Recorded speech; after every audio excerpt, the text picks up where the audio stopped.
What's up, Loch Ness Monster? What's up, Slaboslinsky?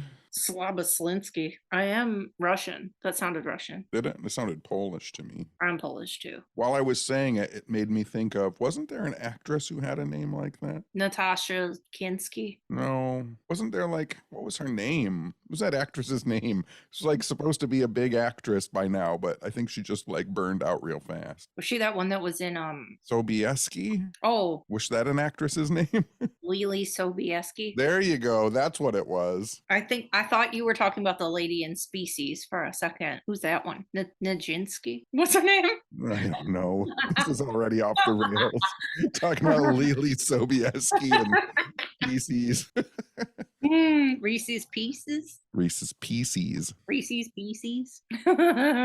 We just got done taping our first ever What's Up Weirdo voicemails episode of people calling in and telling us weird things. That's a super succinct name for that episode. That's the real title. That's going to be the real title. What's Up Weirdo? Call this number, tell us a weird story. We might delete it. We might play it. We're not sure. Okay, bye. That's the title. Incoming calls, missed messages. Voices from beyond. Ooh. Is that cute? Maybe. I'll have to think about it. We have to think more. We can't figure out what to name it. Here's the problem. We were inspired by Web Crawlers Podcast's mailbag episodes. Their episodes are literally just called Mailbag. Tenny won't let us name it Mailbag because he doesn't want to copy, and we can't think of a name, so we're going to think more. Yep. And we missed our 2-year anniversary of this podcast. I know, we did. It was on March 2nd. And I thought it was on the 10th. You were shocked when I told you what date it actually was. I've had it saved in my phone forever, and then you're like, no, look at when our first episode was released, dumbass. And I looked and I'm like, what? And now we're recording on the 3rd anniversary of this is 3 years to the day today that we're recording.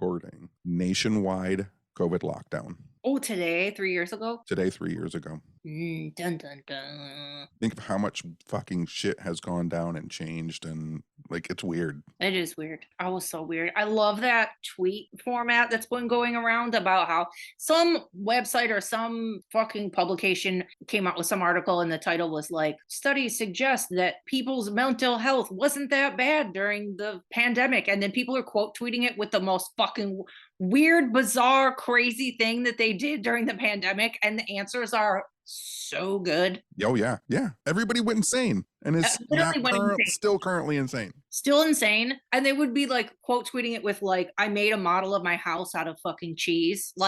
All of the things were just insane. Do you remember when it was 3 weeks in, 90% of America was obsessed with making bread? Yes.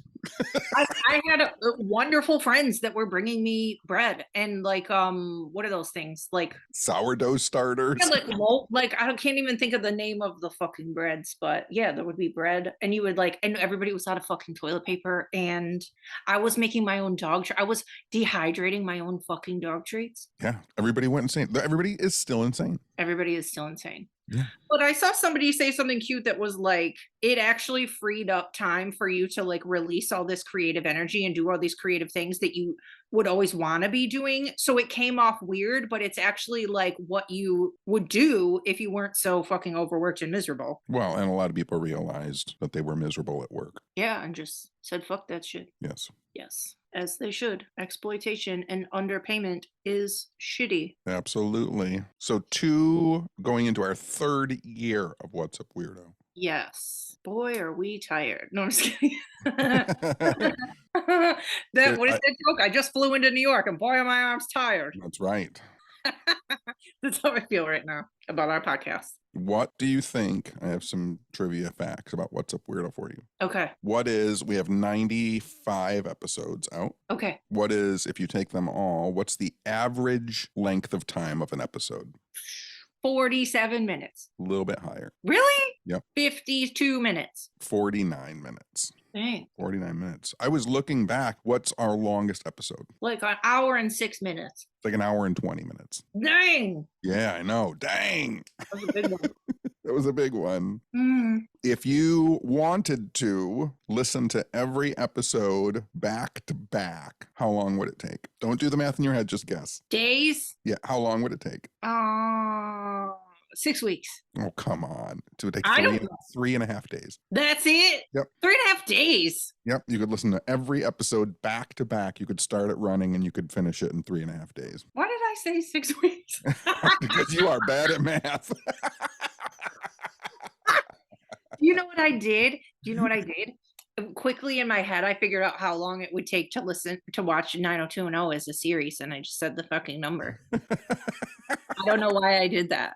3.5 days. Well, we need more episodes because that's not long enough. We have mean, people that have done that a lot of times. I mean, so here's the thing, right? So that's 3.5 days. So that was like, what is that? 72 hours, 75 hours, right?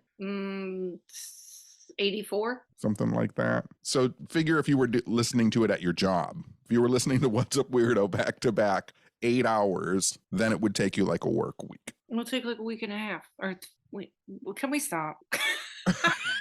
It's too much math for you. Math is literally terrible. Happy 2 years to us. Happy 2 years. Good work, buddy. Good work, Benny. Rolling into the third and final year. No, no, not final.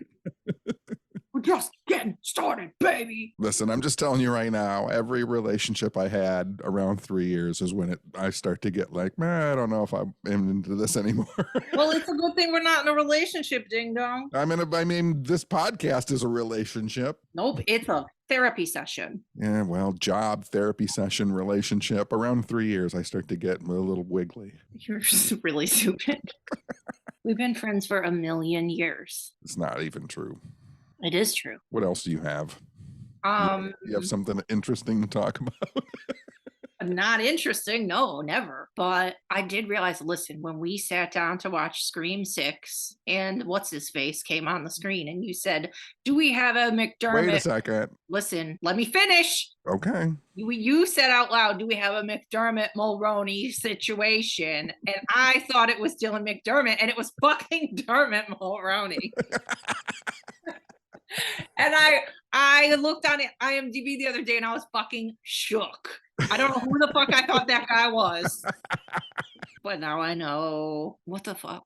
There you go. I know. There you go. Scream 6. Go see it. It's doing good. It's doing good numbers. Oh, I read today that they're making Smile Part 2. I read that as well. I'll watch it. I kind of liked Smile. I'm not going to lie. I'll watch it. It's fine. It got weird at the end, but most of it was pretty good. Yeah. We talked about in our voicemail episode the new Frankenstein movie that's coming out. We did. Yeah. See how that goes. With Mia Goth and Oscar Isaac. I love Mia Goth. And Andrew Garfield. I've watched interviews with Andrew Garfield and he just seems like a delight. He came out with somebody on the Academy Awards, didn't he? Like to present? Yeah, he walked out with someone to present an award. I can't remember. I thought you were the Academy Award queen. Okay, I remember he was at the beginning and he was in Jimmy Kimmel's opening and then he made a weird face in the audience and now it's a GIF. It is? He became a GIF? Yeah, because Jimmy Kimmel said there's so-and-so's here, Spider-Man's here, and then Andrew Garfield made a weird face and now it's a GIF. But anyway, the Oscars, I told you I wasn't going to watch any more movies. And then the weekend leading up, I fucking binged like all of them. I watched Women Talking. I watched The Whale. I watched All Quiet on the Western Front. And I watched Tar, like all Jesus Christ. in one weekend. Florence Pugh. I love Florence Pugh. That's who he walked out with. That's who he presented with. Well, that's probably why I didn't fucking notice him because he was perfect and stunning and adorable. She did look good. She's so fucking cute. She's in a weird thing. She's in a Zach Braff movie coming up. Yeah. But anyway, a couple little factoids. Women Talking was written and directed by Sarah Polley, who was in Dawn of the Dead 2004, the one who flies into the bathtub. Yeah. Which is insane. And she won Best Adapted Screenplay. So now she's a freaking Oscar winner. Yeah. So that's exciting. And then Jamie Lee Curtis won Best Supporting Actress. And then Best Makeup and Hairstyling went to The Whale, and the team from The Whale also worked on Megan. So that's like so much shine for the horror peoples in the world. But yeah, the night of the Oscars, I was pulling for Austin Butler so fucking hard. And then Brendan Fraser won, which is fucking fine. He was really good in The Whale. I legitimately cried at the end of The Whale. It was good, but it wasn't as good as Austin Butler's performance. And I was so fucking mad that I couldn't sleep. And I Marco Polo'd Katie at like 4 a.m. And I was like, it was like a fucking confessional on like The Real World. Like I'm close to the camera and I'm like, Katie, I can't fucking sleep because Austin Butler lost the Oscar. I'm having a normal one over here. It doesn't have anything to do with me. And I'm so pissed that I can't fucking fall asleep. He's young. He'll get another shot. But he's 31. He'll get another shot. Okay, he will, but I just don't understand. I really don't. He did all the voice work, all the singing, all the guitar, all the dancing. He immersed himself. He went to Graceland. He met the family. He fucking flipped out and turned into Elvis. And he loses to Brendan Fraser, who sat on a couch in the same scene in the whole movie. Who gifted us with decades of wonderful films to only be forgotten about by Hollywood for more decades. Listen, these are about the body of work of 1 year, not their whole life. Well, maybe not. Yeah, it seems that way because Stephanie Hsu should have won for Everything Everywhere All at Once too, and Jamie Lee Curtis won, which is fine, but not fair. Again, looking at the totality of a person's work. It's not fair. Life isn't fair, my dear. I'm still pissed off. I know, still pissed off. But All Quiet on the West. Did you watch All Quiet on the Western Front? No. No, don't be. No, I read the book and saw the first 2 versions of the movie. It was really beautiful. And that main kid in the movie, that was his first fucking movie ever. Yeah, I mean, usually people who aren't, jaded by the fucking coke and lights of Hollywood can pull off a great first performance, whether it's the kid from Banshees of Inisherin or the guy in Babylon. Like your first, you might just, your first run might just be golden. I know. And then you got fucking nothing left in you for the rest of your life. Well, Barry Keoghan will get on the roll. He was the shit. I think they'll all do good. Some people just smash it the first time and then they're just fucking dead in the water for the rest of their lives. Well, the kid on All Quiet on the Western Front has such a stunning face. He had like very crazy eyeballs and there wasn't that many words because it's a war movie. They're just all running around in the dirt. It always kind of bums me out when you see like someone who was just amazing in a film and then like they kind of disappear and they're not there for a while. You don't see them in anything. And then they show up as like a side character on like Young Sheldon. God, you're like, oh, that's ooh, that's tough. Ooh, he got that part in How I Met Your Father. not even How I Met Your Mother, the reboot. I know Hilary Duff is in How I Met Your Father, and I'm not watching that show, but I like Hilary Duff. Is she Lizzie McGuire? Yep. Good job, Tenny. Is that Shia LaBeouf? Who? Is he in Lizzie McGuire? I don't know. I never watched. Oh no, I'm thinking Even Stevens. Yeah, you're thinking of Even Stevens. We are gone off the rails.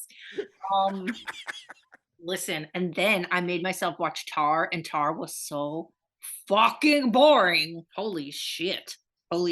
Tar is the musical version of Skinamarink. Bro. God. I mean, there was more going on than Skinamarink, but it was just boring and too long. And the credits were at the beginning. What is that about? Love it. That's classic Hollywood. No. And movie ends with the end, and then you're done. Fade to black. No credits. Because all the credits were in the beginning. Classic Hollywood. Okay, you're right. I get what you're saying. Like Wizard of Oz, when they show like fucking 10 names worked on this movie. But in this movie, clearly thousands of people worked on this movie. So the credits at the beginning were quite long. But yeah, that was fucking boring. Any fucking way. I'm happy for the people who won. Happy for the horror people. Anybody get smacked in the face or punched in the jaw? No, it was very safe. Jimmy Kimmel was awkward as fuck and tried to talk to some people in the audience and it went awkward and just safe. They did kind of keep a good pace though. Get rid of Oscar hosts. I know. And get rid of the video packages. They didn't even let people talk again so they could show parts of movies we've all seen already. Get out of here. And I'm telling you this right now. Get rid of 3 awkward Jimmy Kimmel joke segments and show actually every entertainment actor that died in the in memoriam instead of showing us 10. Yeah, people were pissed. There was a fucking QR code on the screen. Yeah, if you want to watch more, go to our website. Swear, for people to see the rest of the people who died. That is the weirdest thing ever. Crazy. Crazy. That was so crazy. There was some big ones that they didn't show that people were like pissed. Wasn't there an actress who was in Yeah. one of the movies that was nominated for an Oscar that they didn't show? Yeah, she was in Triangle of Sadness and she died apparently suddenly and they didn't put her in the in memoriam. Crazy. Crazy. I don't even think they showed Ron Masick. Who the fuck is that? It's in Columbo in the Twilight Zone. and You stuff. gotta stop.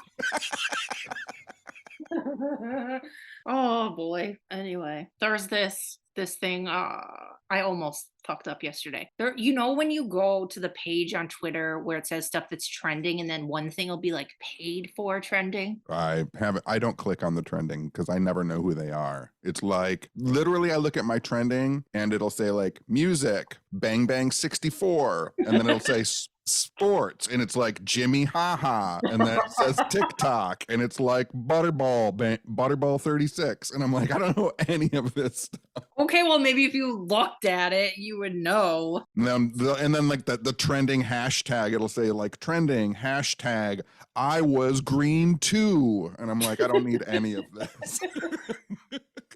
I don't know why this reminded me of it, but my dad is so fucking cute and tuned in to like pop culture, right?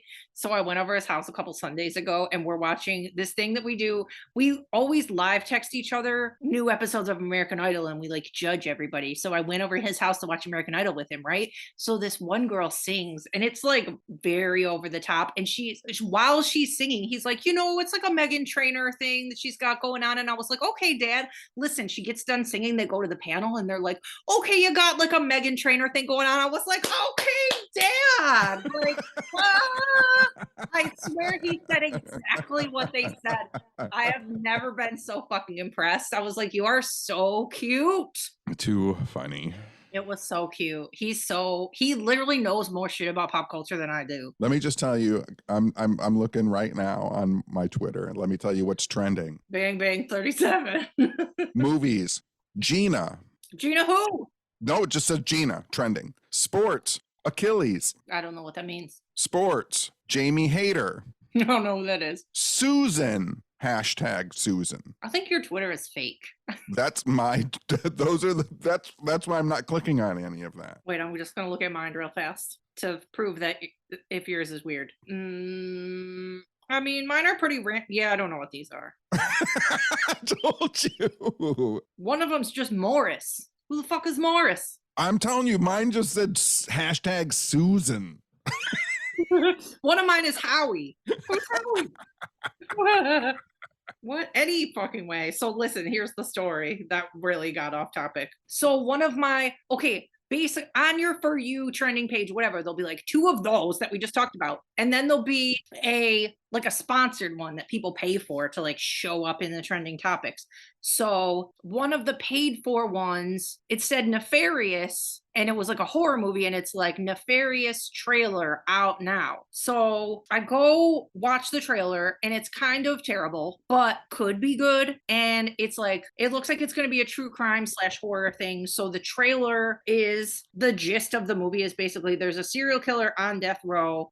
He says this, I don't even think this is a thing, but in the trailer it says this guy's on death row, he's almost going to get executed, but very close to his date he decides he's fucking insane, or he goes insane. And then in the movie they're trying to tell you that you can't be executed if you're insane. You can't be executed if you're not in your right mind. I didn't know that. Yeah. So anyway, so the gist of this movie is this cop guy is coming in, or whoever the fuck he is, cop, doctor, I don't know what he is, to determine if this guy's really insane and if he can be executed. So I'm like, and then I realized that the guy, the prisoner, is Sean Patrick Flanery, who's in Powder and Boondock Saints. So I'm like, okay, maybe this movie will be good. So listen, I click on it. I'm like, maybe we can get a screener of this before it comes out, because it looked like kind of low budget. I'm like, I bet they'd send us a screener, but it's something I swear something in my body. I was like, nope, don't ask them. Look them up on IMDb. And I look them up, and the writer directors of this fucking movie, all they make is weird Jesus propaganda movies. And they have an anti-abortion movie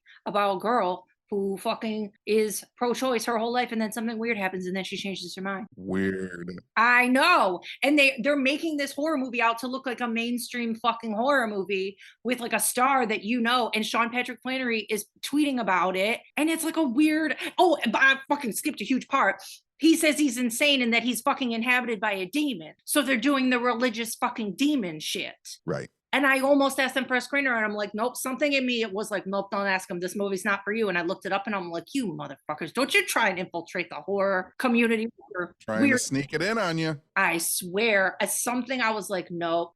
So now I kind of want to tweet about it and be like, yo, I hope like the horror sites are smart to it and don't like give it any shine or don't like accidentally tweet about it or review it, because it's probably some weird propaganda bullshit. For sure. I know. Good catch. I know. I was like, I swear, something about it was just not right.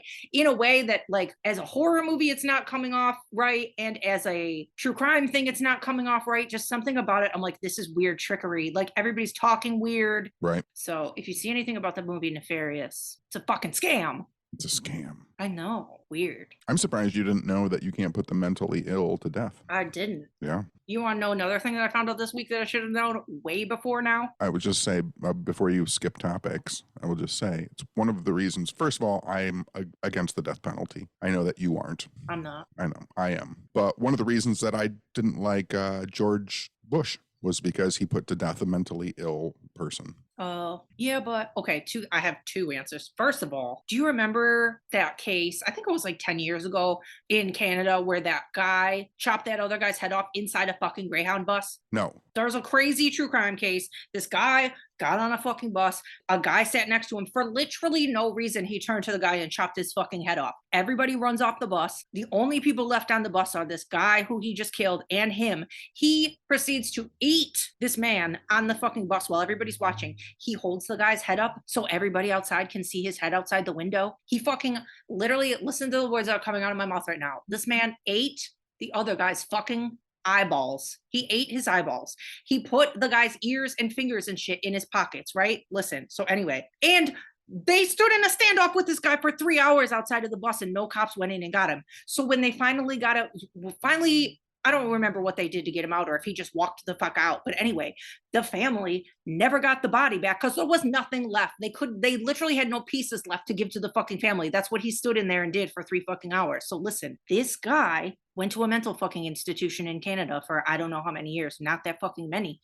Did he get jail time after? No, the fuck he did not. He is out of jail right now. He's out of jail. He got out of jail and they changed his fucking name for him and he's out of jail somewhere. Yeah, that's not right. No, it's not. So my point was that fucking guy should have been, I don't give a fuck what mental shit that you're on. I don't care if you can be cured, never be cured.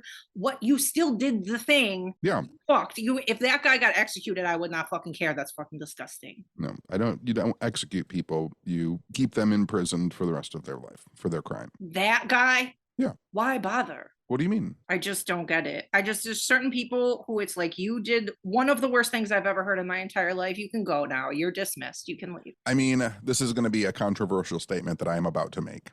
Well, so is mine. I understand sure, a lot of people don't agree with me. I totally get that. But go ahead. Yes, there have been wild animals that have attacked people and we've immediately shot them and killed them. Yeah, I don't like that. No, of course not. No. It has an intellect unlike ours. We do not fully comprehend its mental fortitude and its mental intellect and its psychology. And like, oh, that dog bit my son's ankle, so we had to take him to the vet and put him down. Right. That's not right. No, it's not. No, it's not.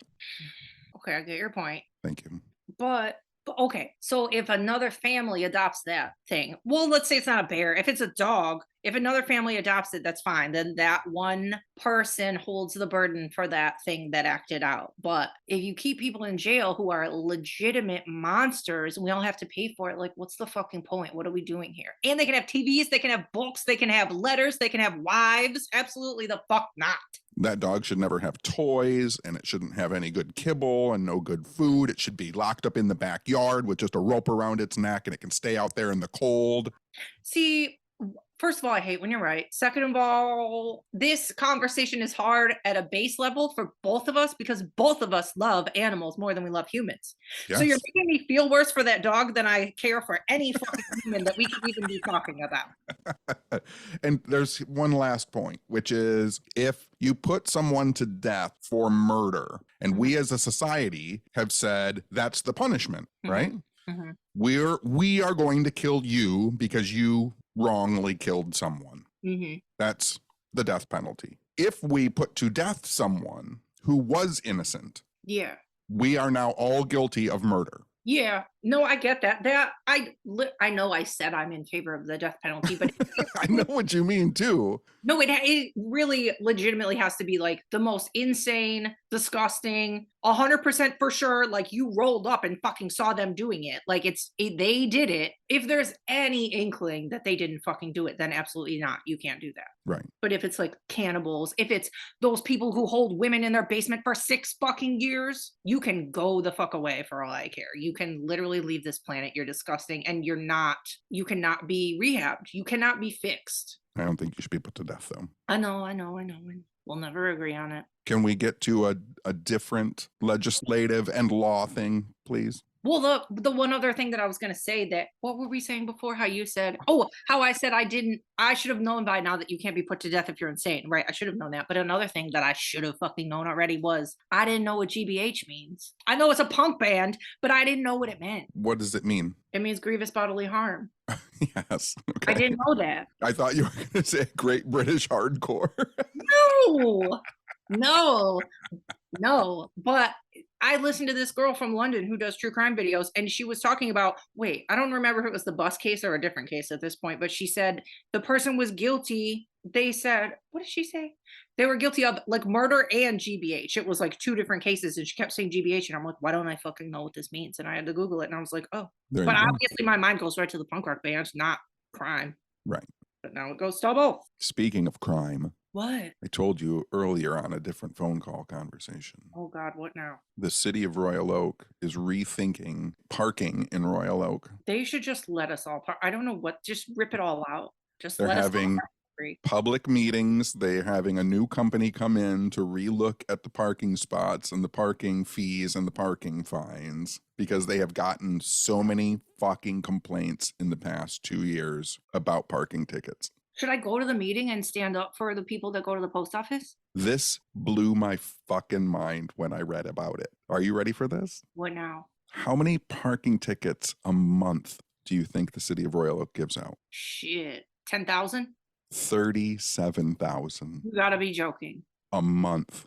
That's literal insanity. At $20 a pop. Fuck them. $700,000 a month, almost $8 million a year in parking fines. That's disgusting. That's insane. And that's if everyone pays it before the 14 days are up. It's $20 before 14 days. After 14 days, it's $45. You have to imagine that at least a quarter of the people are paying them late. Now you're talking about 10 to 11 million dollars in parking fees a year. That's so shitty. And while all those businesses struggle that are down there because nobody knows how or wants to park, worst. Isn't that insane? That blew my mind when I found out it was over 35,000 tickets a month. That's infuriating. That's crazy. That's and crazy. They can't leave those 6 spots in front of the post office free. There's only 50,000 people in Royal Oak. Oh my God, we all get a ticket a month. Sounds about right. Well, I mean, if you think of the population of Royal Oak is about 55,000. And not everybody drives. Not everybody drives. So there's probably 37,000 drivers in Royal Oak. It's equivalent to everybody in Royal Oak getting a parking ticket every month. I hate them.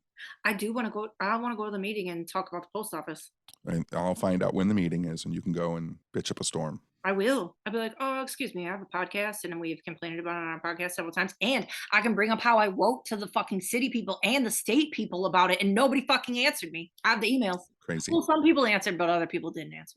Yeah. This is a new phase of my life. I'm going to be the weird fucking city council person. I used to be that guy. I'm stoked. I need a I used to go to those fucking public meetings all the time. And they give you, I think it's 3 minutes. You get up and you say, hi, my name is John Tenney. I live at, you have to give your address. No. I know. And then you can just rant for 3 minutes and they can't really do anything to shut you down. I talk fast as fuck too. I can get a lot in there. I know. You can get up there and you can go, listen, there was a guy and then the lady and then she and that guy and that lady and the other guy. And they put the thing near the other guy and the thing with the guy. I'd be like, I came here to talk about parking, but actually the Oscars were on the other day and this happened. And then I watched this movie and then I watched a true crime thing and then back to the parking and this is fair. And I probably have 3 outstanding tickets, but it's fine. And oh my God, bye. You can do that if you wanted to. I'm gonna. Oh my God. You know what? We should go up during a public meeting and just use our 3 minutes in a public forum because it's all recorded. It has to be recorded and typed up and stuff. And we should just talk about WooPod. Should we do a stand-up routine? We should just talk about the podcast. Oh, I flew in from Royal Oak and boy, are my arms tired. Man, you are sold on that joke. I know, I hate it.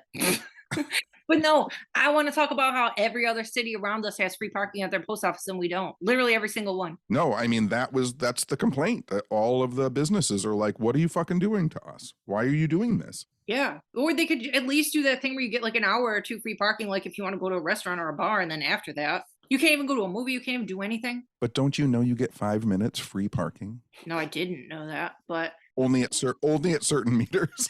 but then also they should do that thing where like if you live in the city, you get to park for free, like you get a parking pass. That was proposed by John Tenney, mayoral candidate in 2000. Well, I'll go bitch about shit at the thing, and then you just run for mayor again. It's easy. Any person that works in the city of Royal Oak, you go every month into the city hall, you show them your paycheck stub.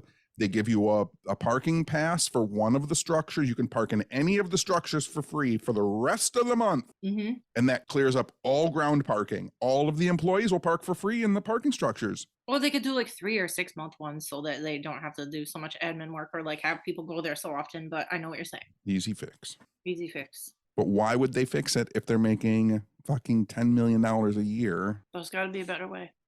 They're going to know. Nobody's going to know. They're going to know. What's the anniversary that's coming up here? The No, what? the swamp gas thing. What about it? You said you were going to talk about the upcoming anniversary of Michigan swamp gas. Yep. You've been to many of my lectures now. You've known me for many years. I'd like you to give me a brief recap on what you've learned. Okay, this happened in the 60s. Is that right? Yep. Okay. A bunch of UFO sightings came in one night, like hundreds, and cops saw them and everything, and then nobody believed anybody, and there was a bunch of statements on paper and filed statements, and then I love your bullshitting through this.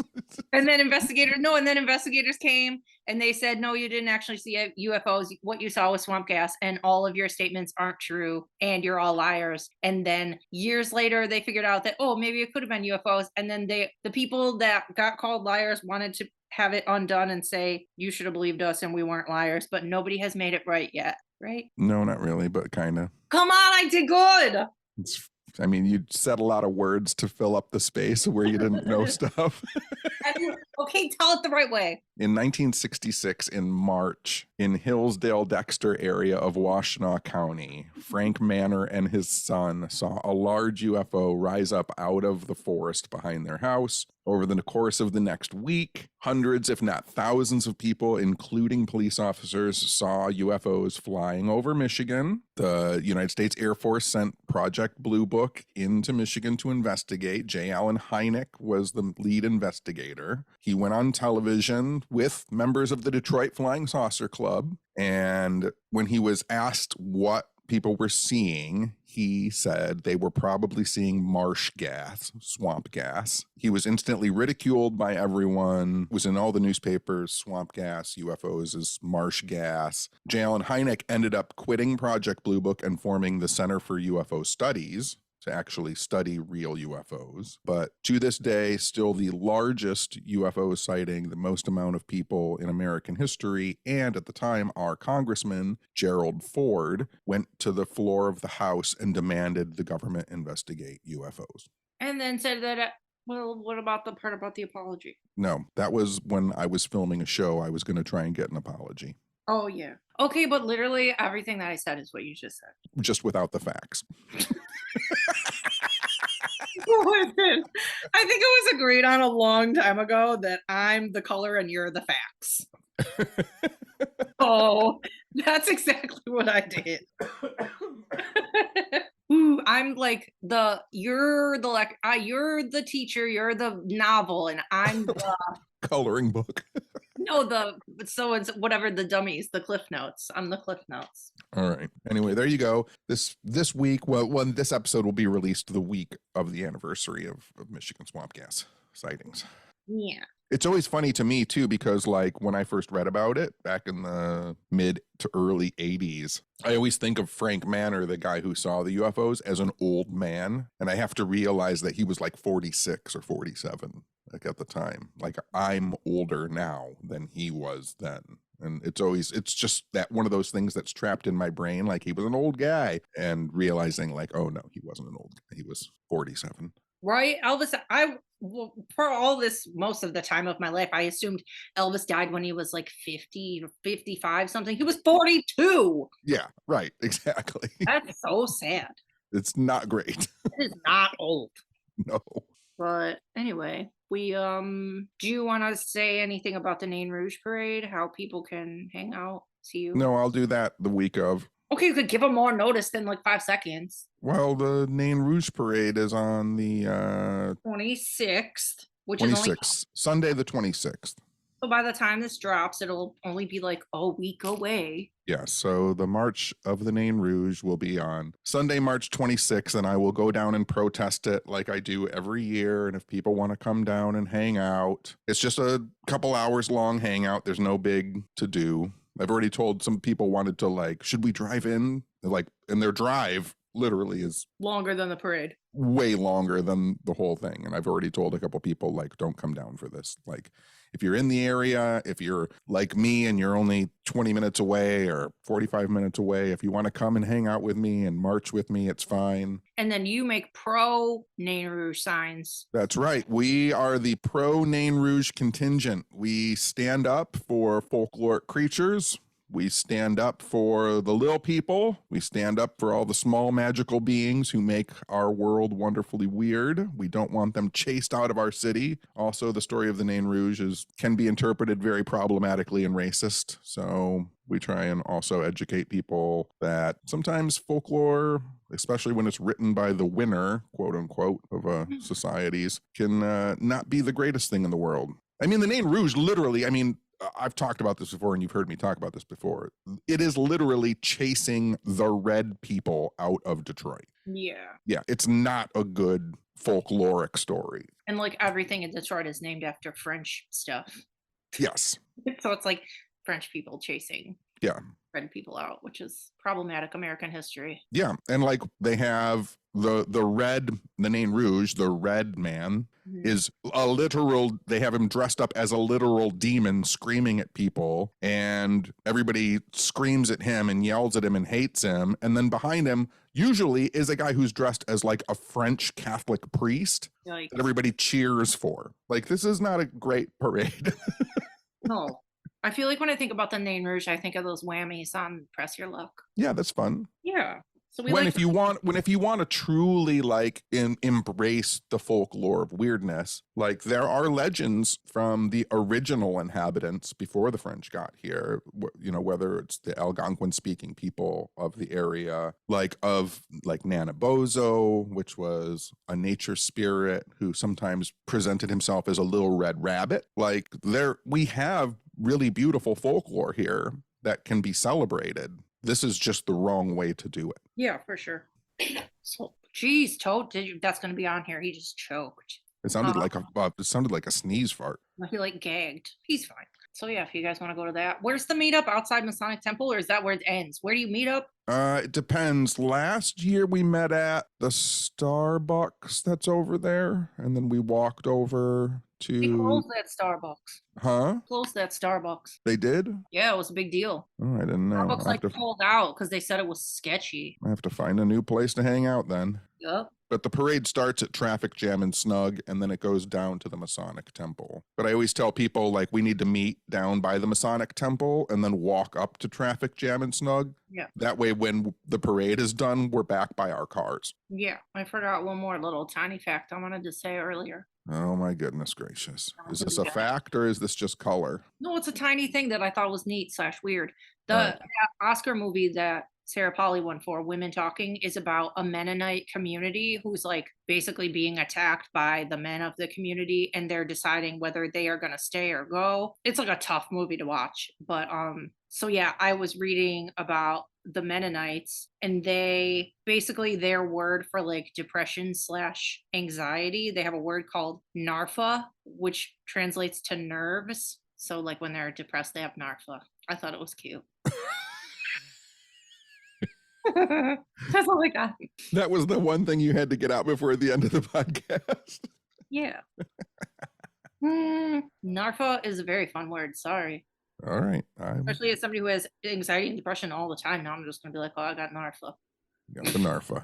I got the Narfa. Anyway, that's all I got. That's all I have too. Okay, good job. Good job, buddy. When do I get to see you next? Or when are we hanging out? Never? Hopefully not for a while. Come on, we have to. I have to go to the post office. Oh, I have to go soon too because people are sending me stuff. And I have to go and drop a package off at that CVS UPS drop. Well, I do too. I have a return. I do too. Do you have to print it or do we just bring it? Can they scan it? What? No, I had to print it. I have to print something too. Fuck. Yeah. So let's do that soon. I can do it. I have to work tomorrow. I can do it Friday. Okay, let's do it Friday. All right, good work, buddy. Let's go get a parking ticket, baby. 3 years. 3 years. Our third year. Woo pod. 3 years. The third and final year. Oh my, stop it. It's not. Okay. All right. Bye. Bye. Bye.